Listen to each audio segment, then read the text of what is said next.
Hey Avish, how are you? Hi, good to see you again. Great, man. Good to, as usual, catch up with you. So, how you been on this hot Durban day? Another busy week, uh, work-wise, but yeah, it's quite humid today, and I had a bit of load shedding early on, which was a bit frustrating, but that's in the past now. So yeah, gonna catch up on whatever little action that there was over the week. There was some interesting matches. Yeah, man. Yeah, it's actually gone kind of quickly, eh? The T20s between the West Indies and Sri Lanka got done, and then the first two ODIs happened. So, time just flies fast, man. Yeah, so what were your thoughts on West Indies clinching the T20 series before we get into the ODIs section? 2-1, West Indies got the ODIs. I mean, T20, sorry. Um, I think the Windies look a totally different side at home. They seem quite confident and strong in the way they perform.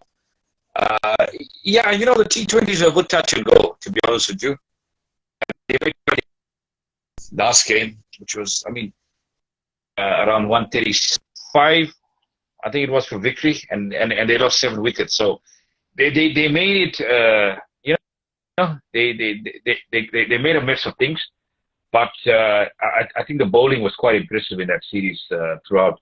I think the control of the ball was great, and yeah, they deserve to win that series, no doubt about it.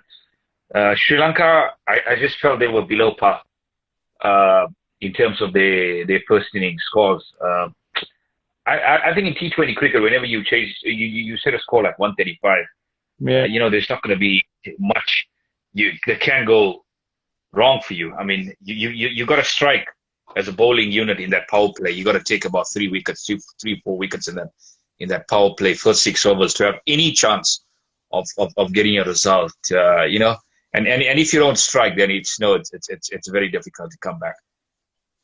Okay. Yeah, I agree with you on all that. So let's get on to the first ODI between the West Indies and Sri Lanka, which West Indies won actually by 8 wickets. Shea Hope was the man of the match, but there was a controversy in that match with the one batsman being out obstructing the field. Did you check that out? Yeah, I did. It was Gunatalika and Pollard. Pollard. Yeah, but I think, to be honest with you, it was a bit harsh to actually, give the batsman, a sending off like that for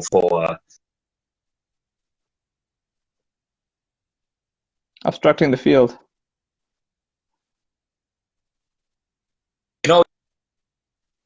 obviously constant on the next ball, and I think he was actually unaware that the ball was actually, Hmm.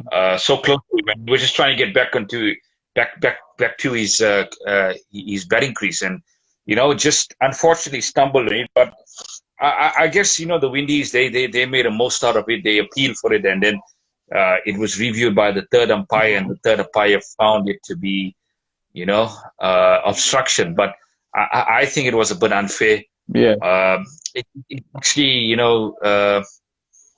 it probably messed up a situation where Sri Lanka probably could have got quite a competitive score, Hmm. a better score than they could have got, that they did post in the end. So yeah, it was a bit disappointing to see the batsman being given out for that. You don't really see it. You really don't see it in one cricket where a batsman is actually going to be, you know, given out for obstruction. So it's one of those rare incidents. But I was Hmm. happy with Pollard, thereafter, going and Apologizing. apologizing. Hmm. Hmm. Yeah, I think that was a good gesture from him to do that, because, I mean, from us as spectators, I mean, it did seem like it was quite harsh. Yeah, I think it was a heat of the moment sort of thing. So I guess he realized once he saw the replays how silly it was. And the third umpire, not to sound controversial, was actually West Indian. So some people might look at that and saying maybe he was a bit biased, but that's just me playing devil's advocate there. Yeah, that's a difficult one. With the pandemic now, you're not going to get much international officials that are going to be officiating games now. So it's going to be left to the local umpires, the two that are on the field, and then you've got you've got the third umpire that's also going to be a local. So I think you got to get used to it, and I think that is why the DRS system is there, to eliminate the errors that are caused by. That was a third umpire error. So how are you gonna DRS third umpire? That's sick. So yeah, I mean it's difficult for us to state, if there was some bias shown there, but I know from a universal to batsman now in that fashion. Yeah, actually, before we get to the second, But I we have to talk about the cricket. Yeah. The Windies batting was quite impressive, in these two ODIs. Made 110. Shai made 110, so he's in good form. Yeah, I've been a big fan of Shai. I think he's a solid batsman. Got a great technique, and he's a prolific run scorer. If you look at his average in ODI cricket, it's amazing. I mean, it's in the I think it's in the low 50s. But wow, I mean, to average 50 in ODI cricket is just amazing. And yeah, he's got a great conversion rate as well. So he and everything posted. I think just summed up set it up for comfortable victories, I would say. And Sri Lanka, I feel they were missing a bowler. They really were missing a world-class bowler that could actually, take wickets and also try up an end. So they just didn't have a wicket taker. I just feel they had a few. I mean, Chamira, he tried his best, no doubt about it. And I don't think there was much support for him. So yeah, I think that's what they were lacking, and this is where Malinga is so vital. And I was thinking about missing a bowler. Absolutely, missing a bowler like Malinga that offers so much and that unorthodox action. I mean, proven wicket taker. He's a genuine wicket taker, and he can make a total like 232. Quite quite a long way off from chasing. He can make it very difficult for the batting unit. So I think that's what they were lacking. And we've seen this decline in Sri Lankan cricket for a while now, and it's something that you need to actually get used to, bring up in a way. I mean, it's this little island country that used to produce such talented cricketers. Back in the day, there were so many talented world-class cricketers that came from this tiny island. It seems like there's a bit of a talent drought there at the moment. I mean, you see it in the batting, in the bowling. There just seems to be a talent drought, and it would be nice if the ex-players could actually get involved and scout some talent, because I'm pretty sure that's a cricket mad nation. So there's going to be a lot of people players that that want to get into this national team. So let's hope things improve for them. But you've seen this decline. I mean, it's not something that's happened recently. It's been happening for I think ever since the 2015 World Cup. You could have seen that dip when these legends actually retired. So let's hope things improve for them. But West Indies were quite impressive. And something that's not renowned with West Indian cricket is that consistency. So they managed to find some consistency now, especially in the ODI. So I think that's a good sign for them as well. Yeah, they won the second ODI by 5 wickets. Even Lewis was man of the match, made 100. So it looks like the openers are in form, which is pretty good for the future. Hopefully it's the start of good things happening, because when teams come to West Indies, we can see them winning more series. Well, obviously they have to win this series as well. And so far, 2-0 out of how many matches? I think it's a Sorry?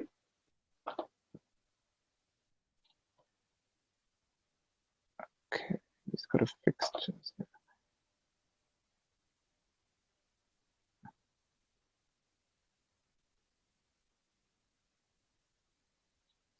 Oh, hello? Are you there, Avish?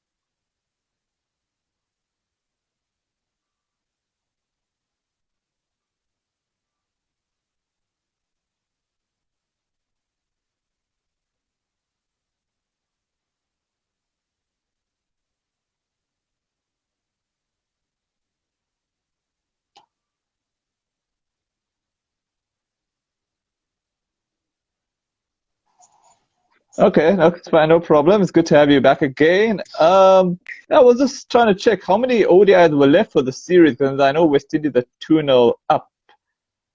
So how many ODIs are left on? I'm not sure on the top of my head here, actually. Oh no, actually, I think West Indies actually won the series already, actually.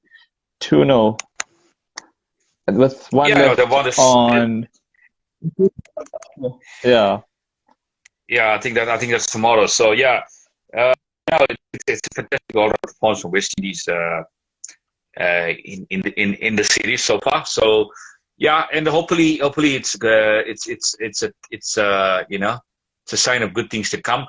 But I think with any with any team, I think their batting unit, especially the opening partnership, you know, says a lot about their team, because if your opening partnership is firing, then I think you as a batting unit will fire, because it really takes a lot of pressure off the middle on. They can just come and play their natural game, you know. So yeah, that's very important as well. Yeah. Okay, now in our final segment, India versus England for the T20s. Bit of a surprise to see such a thrashing here. England won by 8 wickets. Jofra Archer, the man of the match. What were your thoughts? Yeah, I think they were ruthless, to be honest with you. This England white ball side looks totally different, you know, a beast compared to that Test team. Especially a guy like Bairstow. I mean, he just scored like, I think, 24 runs.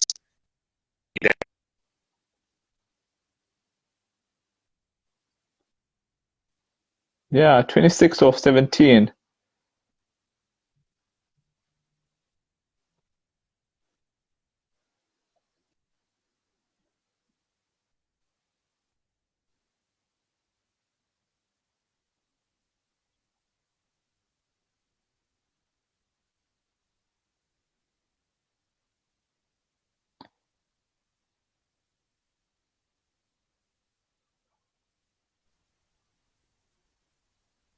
Oh, sorry. What were you trying to say?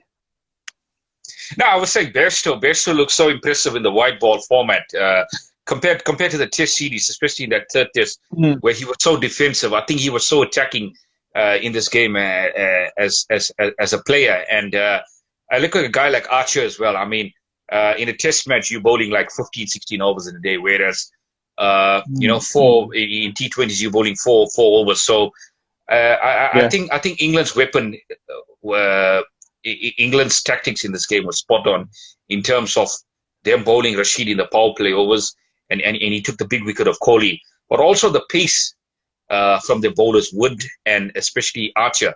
I think, you know, pace is pace. We can talk about pitches and stuff, but you know, once you can Mm, bang the ball in at that speed, I think you're going to trouble any batting unit. And you know, it just showed. Archer was absolutely sensational in this game, and yeah.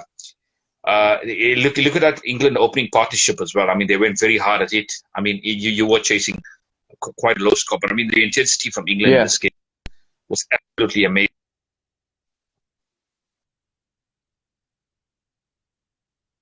Yes. Yes.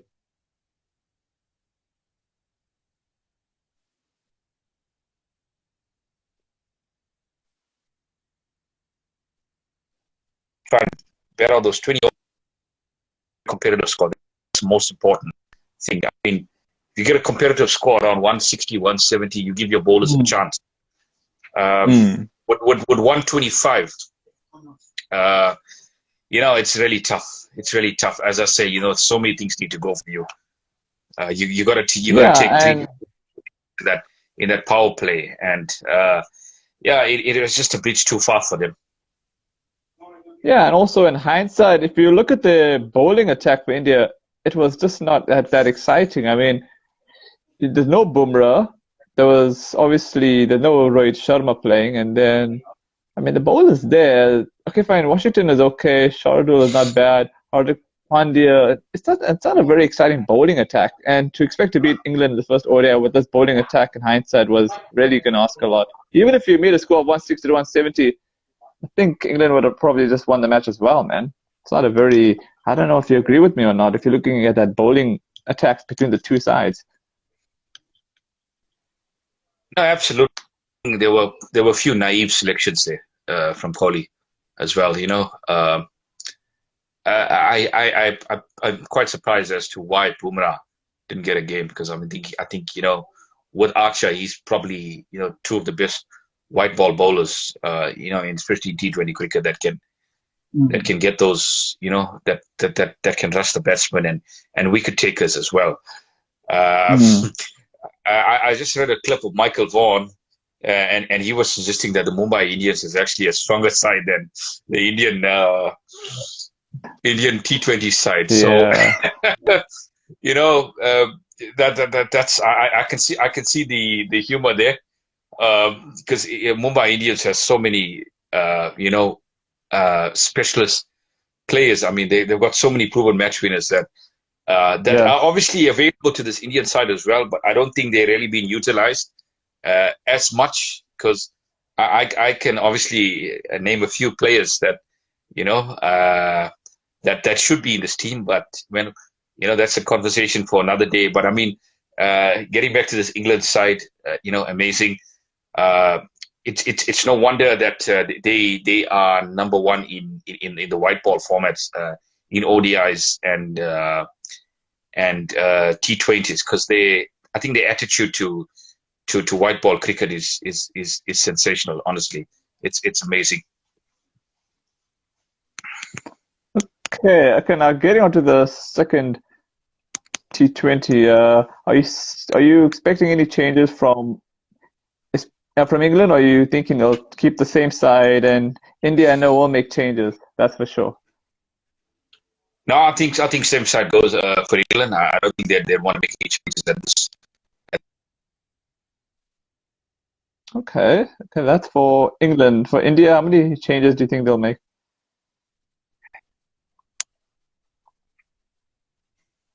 Yeah, I think India has a lot of questions to answer. Definitely, England are quite settled at the moment. They know exactly what their team is like, Yeah. and Yeah. they can consistently play that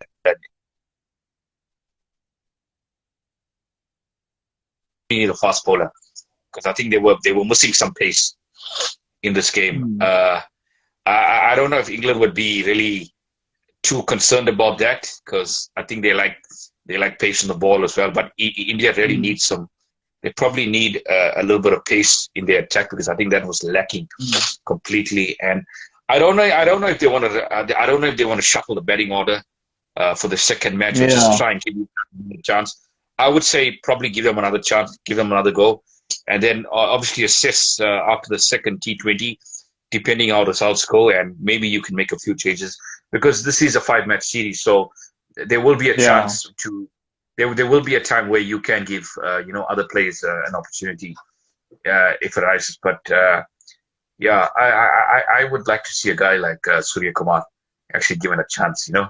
The Mumbai Indians, man, I like to see him get a chance in this series. Uh, Rohit, yeah, definitely. I think he'd also, there's definitely room for him. KL, I think he's probably been a bit short of runs. So yeah, they probably want to give him one more game to just get his confidence back. And let's see how it goes. But yeah, I think for this moment in time, I don't think England need to get carried away here by any stretch of the imagination, because I Yeah. mean, we saw it in Australia, we saw it in Adelaide. This team Yeah. this team fights back very well. I think when the backs against the wall, that's when you see the best of them. And we saw it in Mm. Australia how they stormed back and won that Test series, and Mm. in the series as well, they lost the first Test, they Yeah. bounced back. Mm. But I just want to say, England. When you look at England, the English side at the moment, I think they have a much more depth in terms of their white ball cricket as opposed to their Test matches. Because I think in Test cricket they probably have they have much more limited options in terms of which players to choose from. Mm. But in T20, they're a very confident side under Owen Yeah. Morgan. I think he's one of the most tactically sound captains in the world. I rate him as probably the best in the world at the moment in terms of white ball cricket. The way he marshals that team. So this England side is a superb white ball team. So I think India probably have their work cut out here in terms of getting.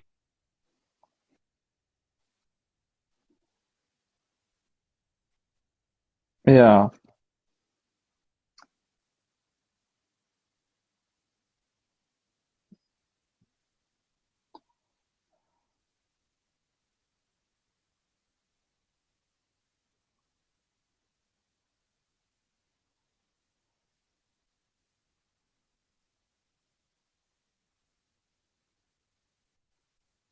Um.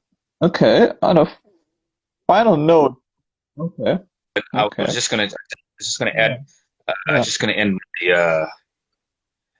I was just going to say that this England side, they anything but conservative. We've seen it for the last 5 years or so that they're very ruthless in terms of white ball cricket. So Mm. their batting as well, Yeah. they go hard at the bowling. So I think England in India would be very wary at that of that threat, especially. So even if they're batting first, they've got to post good totals that they can give their bowlers a chance to defend. Because I think Mm. anything under 160, I think it's going to be a cakewalk for this England side.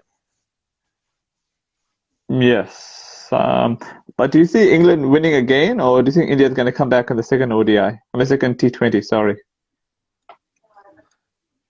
Yeah, I expect India to come back quite strongly. Hey, I expect them to bounce back, but it's going to be a close one. Hey, England England definitely. I think if they want to change the side at the moment, I don't think it'd be a right call for them. I would see them. Mm. I would definitely see them going with the same squad for the second Mm. T20. So yeah, to me, England are still the favorites for the second Yeah. T20.